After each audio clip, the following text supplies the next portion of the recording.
श्री देव नारायण भगवान की जय।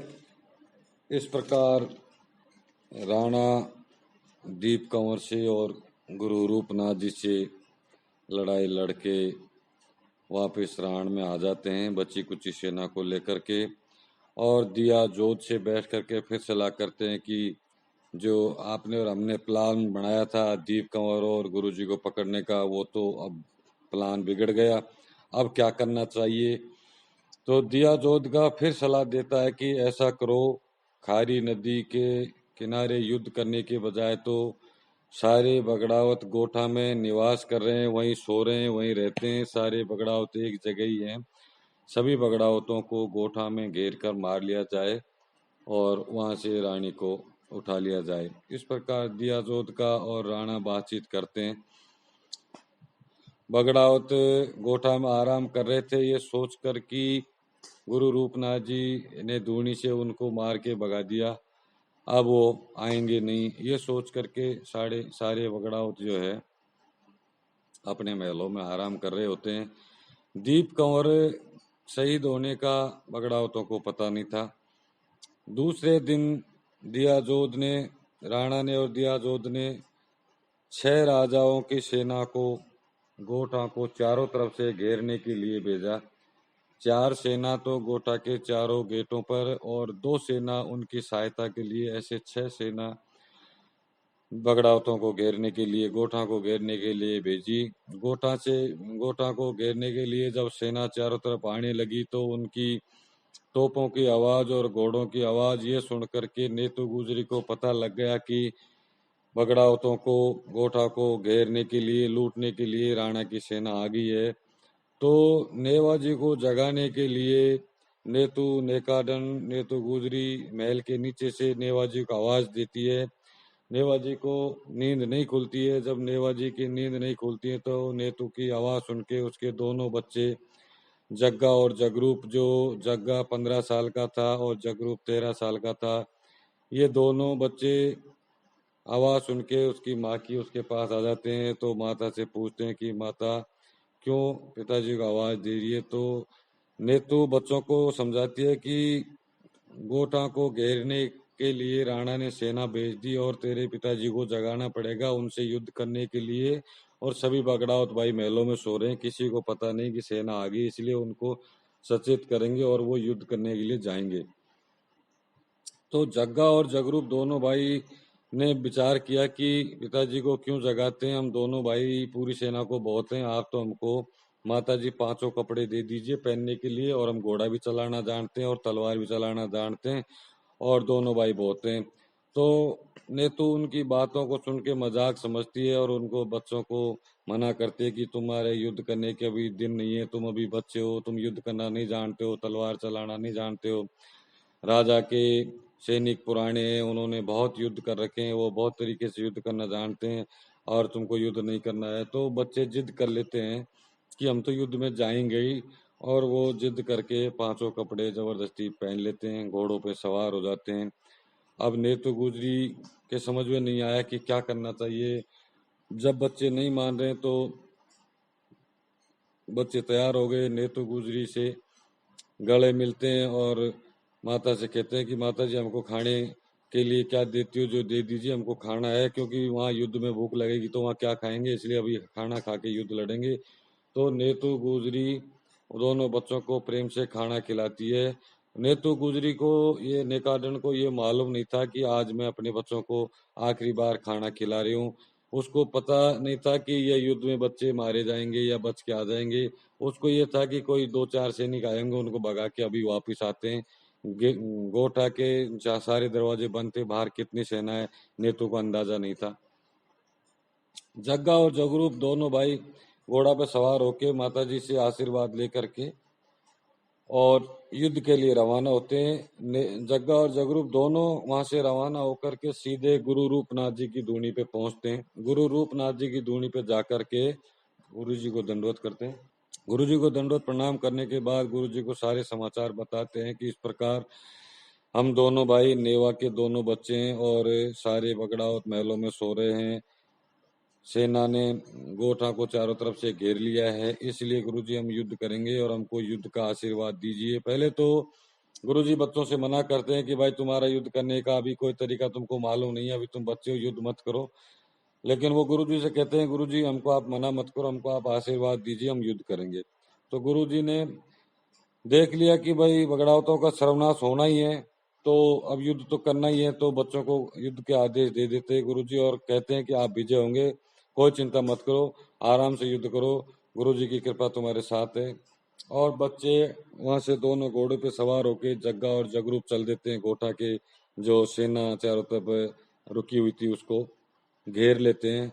दोनों भाई सेना के पास में जाके खड़े होके बातचीत करते हैं कि जग्गा बड़ा था, जगरूप छोटा था। तो जगरूप बोलता है कि दादा भाई कैसे अपन को सेना से लड़ना है, पूरी बात बताओ। तो जग्गा कहता है कि कुछ भी नहीं ज्यादा करना, अपन को दोनों भाइयों को एक साथ रहना है और कोई भी जो सामने आए, ऊंट आए, घोड़ा आए या कोई सिपाही आए या जो भी कुछ है, उसको मारते जाना है। बस एक ही काम करना है, सबको काटते चले जाना है और दोनों भाइयों को साथ साथ रहना है, आगे पीछे नहीं होना। अगर आगे पीछे हो जाएंगे तो सेना हमको अलग अलग करके घोट के मार देगी। ये विचार करके दोनों भाई सेना पे टूट पड़ते हैं और एक तरफ से सेना को काटना चालू करते हैं, पीछे मुड़ के देखते ही नहीं है। ऐसे करते करते उन्होंने सेना को आगे रख लिया और सेना आगे हो रही है और वो पीछे पीछे दोनों भाई सेना को काटते हुए जा रहे हैं। इन लोगों ने इस तरीके से कई राजा मार दिए। चांदवाड़ का चांदा मीणा मार दिया, जारोल का राजा मार दिया, नंगा चौहान मार दिया। ऐसे करके ये 6 राजा थे। इन 6 राजाओं को एक तरफ से सेना को काटते गए, मारते गए, काटते गए, मारते गए और जो गोठा के चारों तरफ सेना रुकी हुई थी उस सबको सेना को ये काटे मारे जा रहे थे। लगभग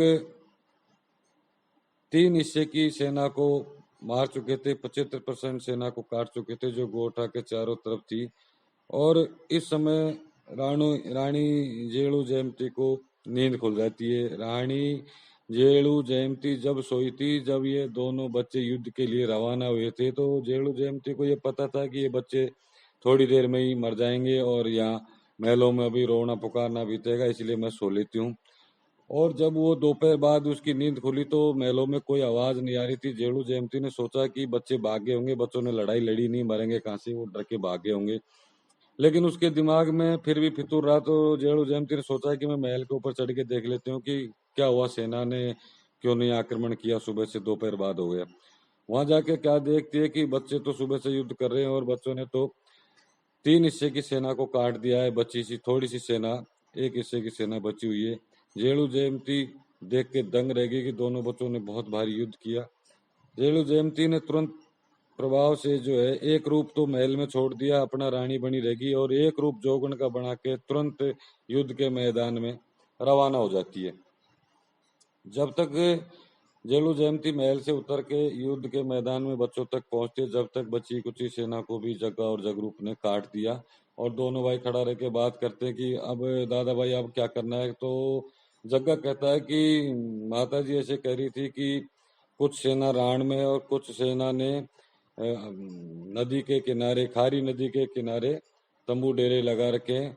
10-15 राजा की सेना वहां भी है, चलो उन सेना को भी चेक कर लेते हैं, उनको भी देखते हैं। इस प्रकार दोनों भाई वहां से रवाना होकर के खारी नदी के किनारे पहुंच जाते हैं। जब तक जोगन बनी हुई जेलू जयमती पहुंच जाती है, वहां जाकर के भी उन्होंने वही काट मार मचा दी। तो जेलू जयमती ने सोचा कि उनको नहीं रोका गया तो शाम होते होते तो ये आधी सेना को ले बैठेंगे। इस प्रकार जेलू जयमती भाग करके युद्ध के मैदान में पहुंचती है और बच्चों को आवाज देती है, बाल को रुको, बाल को सुनो, मेरी बात सुनो। तो सेना इनके आगे भाग रही थी, डर के मारे दोनों बच्चे रुक जाते हैं। जेलू जयमती जोगन बनी हुई इनसे कहती है कि बच्चों कौन हो तुम, कहाँ के वीर हो, तुमने तो आज बहुत बड़ा युद्ध किया, ऐसा युद्ध तो बड़े बड़े राजा भी नहीं करते हैं, तुमने बहुत कम समय में बहुत ज्यादा सेना का नाश कर दिया, किन के बच्चे हो। तो जग्गा जगरू बोलते हैं कि हम गगड़ावतों के बच्चे हैं, हमारे पिताजी का नाम नेवा है और हम युद्ध करने के लिए आए हैं, जो युद्ध कर रहे हैं। तो जोगन बोलती है कि आप युद्ध में तो बहुत बड़े योद्धा हो और दानी कैसे हो मुझे पता नहीं, आप दान कितना दे सकते हो। तो जग्गा और जगरू जगरू बोले कि युद्ध के मैदान में दान से क्या लेना देना, तुमको जो मांगना है जो मांगो सब दे देंगे, जो तुम मांगोगी वो सब दे देंगे। उनका ध्यान युद्ध में लगा हुआ था। जग्गा और जगरूप से जोगन बोली कि ऐसे कहने से काम नहीं चलेगा, मैं तो जब मानूंगी जब तुम बगड़ावतों के जैसे दानी हो, तो पता लगेगा कि तुम बगड़ावतों के बच्चे हो। तो जग्गा जगरूप बोलते हैं कि हाँ बिल्कुल, आप बोलो क्या चाहिए वो दे देंगे। तो जोगन बोलते कि मेरे को वचन दो। तो जगरूप और जग्गा ने उनको वचन दे दिए कि आप जो भी मांगोगी वो दे देंगे। तो जोगन ने कहा कि मेरे को तो अभी चाहिए। तो जग्गा जगरूप बोलते हैं कि भाई क्या चाहिए बोलो तो सही। कहते तुम्हारे दोनों भाइयों के सिर चाहिए मेरे को दान में। तो जग्गा जगरूप बोलते हैं कि ये तो इसने अपन को छल लिया और वचन भी दे दिया, अब क्या करें, युद्ध तो आधा ही रह गया। तो जोगन से बोलते हैं जग्गा और जगरूप दोनों भाई कि हमको थोड़ी देर युद्ध और कर लेने दीजिए, उसके बाद हम दोनों सिर दे देंगे और हमारा ये युद्ध भी पूरा हो जाएगा। तो जोगन बोलती है क्या गारंटी है, तुम मेरे को सिर दो, आगे जाके तुम मारे जाओ, तो मेरे को तो अभी सिर चाहिए। तो जग्गा और जगरूप दोनों भाई सिर दे देते हैं दान में और दोनों भाइयों वहाँ पूरे हो जाते हैं। उनकी घोड़ियों पे उनके दर्द जो है घोड़ियाँ वापस घर ले आती हैं। तेजा जी उनको मिल जाते हैं, सभी भाई मिल करके और उनका दाह संस्कार करते हैं और घर आ जाते हैं। इस तरीके से दोनों वीर बालकों ने जो युद्ध किया वो काबिले तारीफ था। ऐसा युद्ध इतिहास में नहीं हुआ है कि दोनों बच्चों ने 6-6 7-7 राजाओं को मार दिया हो एक ही दिन में। ऐसे वीर थे बगड़ावतों के बच्चे, इसलिए कहते हैं गुजरों को वीर। और मैं अभी आगे आपको सुनाऊंगा कि आगे वाले जो एपिसोड में आपको बताऊंगा कि किस तरह फिर बगड़ावतों ने राणा से युद्ध किया। ये तो अभी बच्चों के युद्ध चल रहे हैं। जय श्री देवनारायण भगवान की।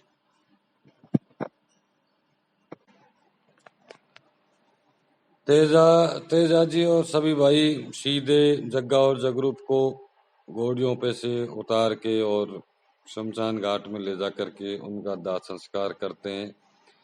इधर जारोल का राजा युद्ध में मारा गया था, इसलिए राणा जी एक साड़ीवान को, एक दरबान को भेजते हैं जारोल के राणा के घर, राणा के महल में कि भाई उस रानी को लेके आओ जो वो सती होगी। तो वो गोठा के पास से साड़ीवान जा रहा था, तो महल से नेतू देख रही थी कि मेरे बच्चे युद्ध करते करते कहाँ चले गए, यहाँ तो कोई सेना ही नहीं बची है। तो साड़ीवान से पूछा भाई तू कहाँ से युद्ध करते हुए आ रहा है। उसने कहा हम खारी नदी से आ रहे हैं। तो भाई वहां दो बच्चे लड़ रहे थे, उन्होंने कैसा युद्ध किया और उनका क्या हालचाल है। तो साड़ीवान कहता है कि दोनों बच्चों ने इतनी सेना का नाश किया है जो आज तक कभी किसी युद्ध में किसी दो आदमियों ने या दो राजाओं ने नहीं किया, और उसी में जारोल का राजा मारा गया है। उस जारोल के राजा के महल में मैं जारोल जा रहा हूँ समाचार देने के लिए कि रानी सती होगी, इसलिए मैं जारोल जा रहा हूँ। और उन्हीं बच्चों के द्वारा जारोल का राजा भी मारा गया है, चांदा मीणा मारा गया है और 6 राजा और उन लोगों ने मार दिए हैं। तो अब वो नेतृत्व पूछते हैं कि अब वो क्या कर रहे हैं। तो साडीवान कहता है कि अब उनको एक जोगन आई थी और उस जोगन ने दोनों के सिर दान में मांग लिए। दोनों भाइयों ने लड़ते लड़ते हंसी खुशी अपने सिर दान में दे दिए। अब वो दोनों बच्चे वीर गति को प्राप्त हो चुके हैं। इस प्रकार साडीवान नेतू जी से कह देता है और वो घोड़ी पर उन दोनों दोनों भाइयों के धड़ घोड़ियां लेकर के गोठा की तरफ आ रही हैं और मैं जारोल जा रहा हूँ। इस प्रकार नेतू जी को जब ये समाचार लगता है कि किसी जोगन ने दोनों भाइयों के सर दान में ले लिए, तो वो समझ गई कि जेलू जयंती होगी। वो भाग करके जेलू जयंती के महल में जाती है। तो जेलू जयंती दूसरे रूप में वहां बैठी हुई थी। जेलू जयंती से जाकर के नेतू गुस्से में दो चार शब्द कुछ कहती है, तो जेलू जयंती कुछ नहीं बोलती है, वो हंसती है कि मैं आई सर्वनाश करने के लिए हूँ, बस इतना बोलती है। और जेलू जयंती कुछ नहीं बोलती है। नेतू की आंखों में आंसू भी आ जाते हैं और वो गुस्से की तिलमिलाई हुई सीधी अपनी सासू के पास जाकर के रो पड़ती है सारे समाचार दे करके।